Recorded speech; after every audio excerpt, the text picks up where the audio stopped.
Neat Nation, welcome to my show. Welcome to the Droopy Whiskey channel and the Droopy Whiskey Show, where we talk about whiskey. Tonight, we're talking about bourbon. Haven't even picked a bottle yet. Tonight, I think I'm going to start with some Obtainium light whiskey. This is a 16-year-old barrel pick, and it's amazing. It was like $35 for a 16-year-old light whiskey, which is basically bourbon that was aged in used casks. I don't know what the mash bill on this is exactly, but it's like pure butterscotch. It's also hot as balls. It's like 140 proof, but sweet. I mean, it works. Definitely works. Tonight, what are we doing? We are recapping what I bought on my trip to Kentucky.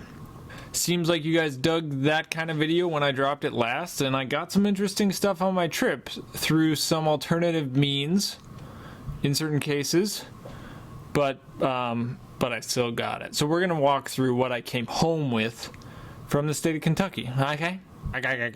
If you like this video, get down and like the video and subscribe to the channel, because I've got a lot more content coming from my Kentucky trip. Just a little bit of golf, but a lot of whiskey, specifically some tour recaps. Went on a bunch of tours when I was down there. Not all of them are created equal. Ate a lot of food when I was down there. Not all the food was created equal, but there are some absolute bangers on the Bourbon Trail, both in terms of tours and food, and you will learn and see a lot of crap from those places. Good kind of crap, though. That's coming. Today's simply recap. What did I buy when I was on the Kentucky Bourbon Trail? Part 2. One final note before we get to those, and that is that if you want dank whiskeys, good whiskeys, solid bourbons, ryes, and stuff, well, you might should consider supporting the channel on Patreon. Just click down below where it says patreon.com/entryproofpodcast. You can get access to barrel picks that I do with Brian Bikey of Abandoned Bourbon. He and I do the Entry Proof podcast. We also do barrel picks. So, you can check us out there. We have a Middle West Spirits pick that we just did. Phenomenal. 4-grain bourbon, including pumpernickel rye and wheat. And it was awesome. And it should be coming to you sometime in the next month. Well, it'll be coming to you if you're a supporter of our channels on Patreon. Patreon.com/entryproofpodcast. Now, to the biz. The first bottle I picked up was actually my first liquor store stop, and that's the Elijah Craig Rye. Now, did I get this because it's supposed to be amazing? No. I got this because I can't get it up in Wisconsin, and I still haven't tried it. The Elijah Craig Rye was released 2 years ago to a very limited market. It's now available in Indiana and Kentucky, and I was like, I want to try this. I can't get it here. I'll sample it out to some friends. So here we go. Elijah Craig Rye. $30. Shouldn't spend more than that. Reasonably priced rye. Odds are pretty good. I'm just not going to regret that purchase. It would have to really suck for me to regret that purchase. Whiskey number 2. Willett Family Estate 4-year rye. Now, I can get this up in Wisconsin. I have. And I like to keep a bottle around. I picked up a bottle last time I was in Kentucky. Why did I buy another bottle? Well, it's not that it's super rare, although the bottle is dope. It's that I tasted this particular batch while I was at Willett, and I thought it was quite good. Better than some of the other batches of their rye that I had. And so I was like, yeah, I kind of want to taste that up against some of the other batches. And it's got a really nice dark color on it and was delicious. Anyway, that's why I bought it. Bought it at the gift shop. Happy to support the Willett operation. Also, I did not buy a pot still reserve, but the batch of pot still reserve I had on site wasn't tasting as bad as I remember. I've been very known to give Willett pot still reserve a lot of crap. I might have to retaste it. But whenever you're on site, like if you haven't been on site to a distillery, I gotta tell you, it always tastes better while you're there. It's like a bizarre scientific phenomenon. So who knows, maybe this rye isn't that good, but again, it tasted good there. We'll see about pot still reserve in the future. $65. I could have gotten it cheaper at the grocery store, but I wanted this batch. I don't think I'm going to regret that purchase either. You may have noticed this already, but I am not pulling unicorns. I got a few good bottles we're going to get to. Some really, really good stuff. That said, no BTAC, no Four Roses, none of that. Like, you're not going to find that. Like, I was hoping to get Four Roses barrel strength single barrels. Didn't get that. Struck out. Stopped at the Four Roses distillery for a tour.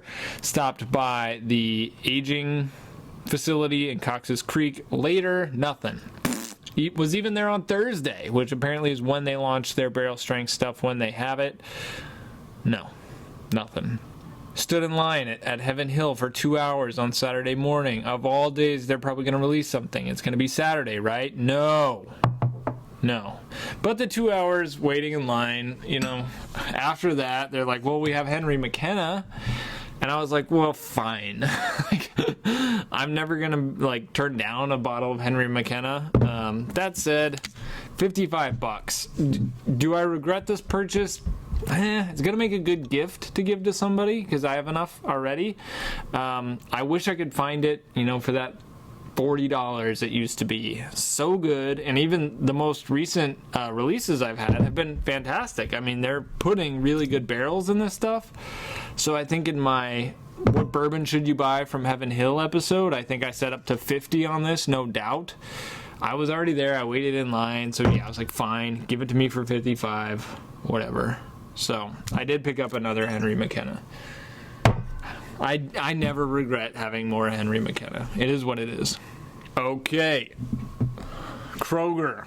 It's the place to stop, people. Picked up a backup of Maker's Mark FAE01. This is a great release if you like Makers at all, if you like weeded bourbons. The limited release, the first one this year, FAE01, really, really, really nice. I highly recommend it. You know, the price on this, $55 at Kroger. I mean, let's go. What a killer deal for a cask strength weeded whiskey. You know, Weller 107 is going to cost me more than that. And I did this in a taste lineup on one of my live streams with Weller 107. I take this one. I think it's better. Will you think it's better? I don't know. You tell me. But definitely worth picking up. Moral of the story. Okay, now we're gonna get into some interesting picks. Evan Williams bourbon experience. Downtown Louisville. Kind of sucks as far as a tour goes. We'll talk more about that in the video I do about the Evan Williams bourbon experience. That said, you do have the benefit of tasting and then buying Evan Williams 101 proof 12-year if you want, which I did want. I had never tasted this. Then I did taste it and I was like, dang, that's really, really good. Is expensive. The only place you can get this is that Evan Williams Bourbon Experience is $120. It's, you know, $10 for every year aged. But a 12-year-old Heaven Hill product at 101 proof, I mean, that's pretty good. The Elijah Craig Barrel Proof 12-year is, yeah, $70, $50 cheaper than this. But you know what? It's also created in much larger batches. And when I tasted this, I wasn't tasting this up against Elijah Craig Barrel Proof. I was going to try and take it on its own merit. And its own merit was, dang, it's pretty freaking good. So you do get to taste this in the tasting on that. God forbid you go on the Evan Williams Bourbon Experience tour. If you do happen to find yourself doomed to that terrible fate, you'll get to taste this. It'll be good, and then you can decide if you want to buy it. I bought it. I don't regret it. Pretty happy with it. Yes, all these are unopened because I just got home. Come on. All right. I was driving up to Cincinnati after spending some time in Kentucky, driving down the highway, and I was like, oh crap, Boone County is right off the highway. I should stop by Boone County. I had the 6-year weeder. I liked it. Had the stuff they sourced from MGP back in the day. Phenomenal. When we get to the distillery, we find out they've got an 8-year-old single barrel of their weeded. And I was like, how can I taste this? Well, the bar's open. Drew, you can go get a pour for $12. A nice hearty pour of this Boone County weeded bourbon, 8-year-old. and it was really good. $100 on this bottle, but an 8-year-old cask strength craft whiskey that's actually really freaking good for $100. Like, that's actually a decent value relative to what some other people are charging for bullcrap. This is not bullcrap. This is delicious. It was still there. If you happen to find yourself in and around Boone County, you might stop by and see what kind of offerings they have, because this is a good one. Good offering. All right, 2 more bottles. Now, these bottles I didn't buy in Kentucky per se. Now, if you're like me, you live in Wisconsin, you can't have whiskey shipped to you by a lot of vendors. So, what I will sometimes do is use my Kentucky friends. Not use them, but, take advantage. Collaborate with my Kentucky/Ohio friends to have things shipped to them. So when I'm down in Kentucky, it's like part of the Kentucky hunt is picking up the spoils. So I had a few online purchases, not secondary, these are legit, that I'm pretty excited about. One of them is the Still Austin cask strength release. So this is from Still Austin in Austin, Texas. I had their standard bourbon, which is like 90 some proof. This one's cask strength at 118 proof. Now, still super young. I mean, we're talking about just over 2 years, aged at least 2 years. But the reviews on this have been really solid, and their other 2-year-old bourbon also really solid. The color on this for a 2-year bourbon, hella dark. We like that. Big fans of dark whiskey. That generally means plenty of oak influence. So I'm really excited to tear into this very soon. Maybe a live stream or something. I owe my brother a sample, who is actually from Texas and originally told me about Still Austin. He's not tasted this yet, so when I pop it, send him a sample. Bada bing, bada boom. All right, finally, through an online purchase, right place, right time, I was able to get the Blue Run 14-year small batch release. Rumor is this is probably 1792 Barton Juice, the rye mash bill. 14-year-old Kentucky straight bourbon whiskey, though. Reviews on Blue Run have been really, really high. 14-year-old, what are we talking about? 113 proof.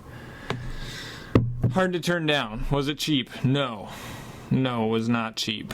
But Blue Run is quickly achieving unicorn status, and would I pay $200 for, Buffalo Trace Antique Collection? 100% I would.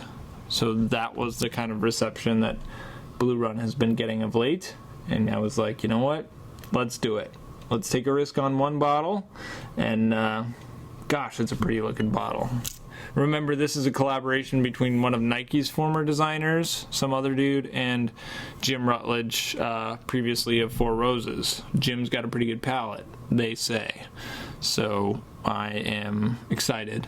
This is probably the unicorniest, closest thing I got to a unicorn pole in Kentucky, which I bought before I got to Kentucky and picked up there. That said, the recommendation still stands, is use places like Sealbox. I'm going to throw my buddy Blake here, who doesn't pay me to say this, a bone. Sealbox.com, SEELBACHS.com.